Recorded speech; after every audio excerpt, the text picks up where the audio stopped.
ذرا سوچئے، ایک ایسی سرزمین جو قدرتی وسائل سے اتنی مالا مال ہو کہ وہ دنیا کا امیر ترین ملک ہونا چاہیے، لیکن حقیقت میں وہ دنیا کے غریب ترین ممالک میں سے ایک ہے۔ افریقہ کے دل میں واقع یہ ملک ہے ڈیموکریٹک ریپبلک آف کانگو، جہاں زمین کے نیچے خربوں ڈالر کی دولت چھپی ہے، لیکن اس کے لوگ انتہائی غربت میں جینے پر مجبور ہیں۔ تو آخر ایسا کیوں ہے؟ یہ تضاد کیسے ممکن ہے کہ اتنی دولت کے ہوتے ہوئے بھی یہ ملک بدحالی اور نہ ختم ہونے والی جنگوں کا شکار ہے؟ یہ کہانی لالچ، بیرونی طاقتوں کے استحصال اور ان وعدوں کی ہے جو کبھی پورے نہیں ہوئے۔ کانگو کی دولت کا اندازہ لگانا تقریباً ناممکن ہے۔ یہاں دنیا کا 70% سے زیادہ کوبالٹ نکلتا ہے۔ جی ہاں، وہی کوبالٹ جو ہماری الیکٹرک گاڑیوں اور سمارٹ فونز کی بیٹریوں میں استعمال ہوتا ہے۔ یہی نہیں، یہ ملک تانبے کے سب سے بڑے پیداواری ممالک میں سے ایک ہے۔ یہاں سونے اور ہیروں کے وسیع ذخائر ہیں، اور اس کے دریاؤں میں اتنی طاقت ہے کہ آدھے افریقہ کو بجلی فراہم کر سکتے ہیں۔ لیکن اس ساری دولت کے باوجود کانگو کے لوگ دنیا کے غریب ترین لوگوں میں شامل ہیں۔ یہی وہ دل دہلا دینے والا تضاد ہے جو اس پوری کہانی کا مرکز ہے۔ 24 ٹریلین ڈالر، جی، یہ ایک تخمینہ ہے اس دولت کا جو ابھی تک کانگو کی زمین سے نکالی بھی نہیں گئی ہے۔ یہ اتنا بڑا خزانہ ہے جو اس ملک کے لیے خوشحالی لانے کے بجائے ایک لعنت بن چکا ہے۔ یہاں سے اندازہ ہوتا ہے کہ ہماری جدید دنیا کانگو پر کتنا انحصار کرتی ہے۔ دنیا بھر کا 70% کوبالٹ، جو ہر الیکٹرک کار اور سمارٹ فون کی جان ہے، صرف اسی ایک ملک سے آتا ہے۔ معاشی ماہرین اس صورتحال کو ریسورس کرس یا وسائل کی لعنت کہتے ہیں، یعنی جب قدرتی دولت ملک میں خوشحالی لانے کے بجائے لالچ، کرپشن اور خانہ جنگی کی وجہ بن جائے۔ تو یہ سب شروع کہاں سے ہوا؟ اس لعنت کی جڑیں بہت گہری ہیں، جو ہمیں بیلجیم کے بادشاہ لیوپولڈ دوم کے سفاق اور ظالمانہ دور میں لے جاتی ہیں۔ یہ ٹائم لائن کانگو کی دکھ بھری تاریخ کی عکاسی کرتی ہے۔ 1800 کی دہائی کے آخر میں بادشاہ لیوپولڈ نے اسے اپنی ذاتی جاگیر بنا لیا۔ پھر 1908 میں یہ بیلجیم کی ریاست کے کنٹرول میں آیا۔ 1960 میں آزادی تو ملی، لیکن صرف 5 سال بعد موبوتو کی آمریت نے ملک کو جکڑ لیا، اور آخرکار 1990 کی دہائی میں وسائل پر قبضے کے لیے وہ جنگیں شروع ہوئیں جنہیں افریقہ کی عالمی جنگیں کہا جاتا ہے۔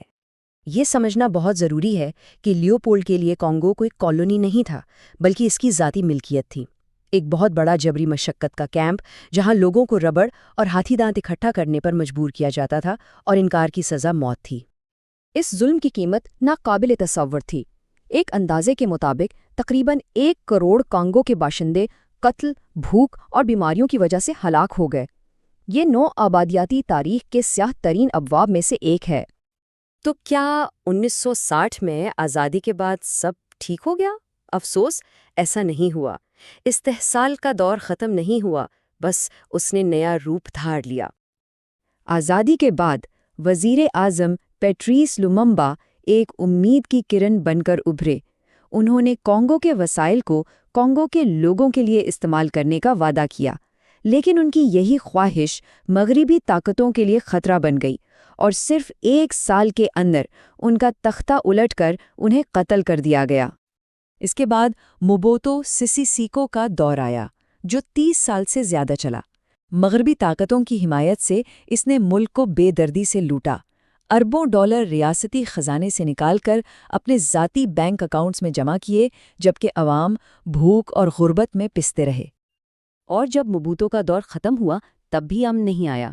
اس کے جانے سے جو طاقت کا خلا پیدا ہوا، اس نے پڑوسی ممالک کو کانگو کی قیمتی کانوں پر قبضہ کرنے کے لیے آپس میں لڑا دیا۔ کانگو کی تاریخ جیسے استحصال کی ایک نہ ختم ہونے والی داستان ہے۔ اور اب ہم آتے ہیں آج کے دور میں۔ کہانی اب ایک نیا موڑ لے چکی ہے، جہاں یہ تاریخی استحصال ہماری جدید ٹیکنالوجی کی بھوک سے جڑ گیا ہے۔ کھیل آج بھی وہی ہے، بس کھلاڑی بدل گئے ہیں۔ پہلے بادشاہ لیوپولڈ اور بیلجیم ربڑ اور ہاتھی دانت کے لیے لڑ رہے تھے، آج عالمی طاقتیں اور بڑی بڑی کمپنیاں کوبالٹ اور تانبے کے لیے لڑ رہی ہیں۔ کانگو آج بھی ایک میدان جنگ بنا ہوا ہے۔ ہمارے ہاتھوں میں موجود سمارٹ فونز، ہمارے لیپ ٹاپس اور سڑکوں پر چلتی الیکٹرک گاڑیاں، ان سب میں جو کوبالٹ اور تانبا استعمال ہوتا ہے، اس کا بڑا حصہ کانگو سے آتا ہے۔ ہماری دنیا کی ترقی کی قیمت کانگو ادا کر رہا ہے۔ آج اس نئی معاشی جنگ میں کئی بڑے کھلاڑی شامل ہیں۔ ایک طرف چین ہے جو کانگو میں سب سے بڑا سرمایہ کار ہے اور اپنی فیکٹریوں کے لیے خام مال کی سپلائی یقینی بنانا چاہتا ہے۔ دوسری طرف امریکہ اور یورپ ہیں جو چین کے بڑھتے ہوئے اثر و رسوخ کا مقابلہ کرنے اور اپنے لیے وسائل تک رسائی حاصل کرنے کی کوشش کر رہے ہیں۔ لیکن اس ساری عالمی سیاست اور معیشت کے بیچ ایک چیز اکثر بھلا دی جاتی ہے، اور وہ ہے اس ترقی کی انسانی قیمت۔ یہ قیمت کانگو کے عام لوگ ادا کر رہے ہیں۔ ایک بہت گہری بات کہی گئی ہے کہ کانگو کا اصل خزانہ اس کے لوگ ہیں۔ صدیوں سے باہر کی دنیا نے صرف اس کی معدنیات کو دیکھا، اس کے لوگوں کو کبھی نہیں دیکھا۔ ستم ظریفی دیکھیں، جو کان کن ہماری جدید دنیا کو توانائی دینے والے وسائل نکالتے ہیں، ان میں سے اکثر کے اپنے گھروں میں نہ بجلی ہے نہ پینے کا صاف پانی، وہ دن بھر کی جان توڑ محنت کے بعد صرف چند ڈالر کماتے ہیں۔ تو اگلی بار جب کوئی اپنا فون چارج کرے یا اپنی الیکٹرک گاڑی میں بیٹھے تو ایک لمحے کے لیے یہ ضرور سوچنا چاہیے کہ اس آرام اور ٹیکنالوجی کی اصل قیمت کون اور کہاں ادا کر رہا ہے۔ آخر میں بات رحم کی نہیں، انصاف کی ہے۔ کانگو کو دنیا سے بھیک نہیں، انصاف چاہیے۔ جس دن کانگو کے وسائل پر کانگو کے لوگوں کا حق تسلیم کر لیا گیا، اس دن اس ملک کو حقیقی معنوں میں امیر بننے سے کوئی نہیں روک پائے گا۔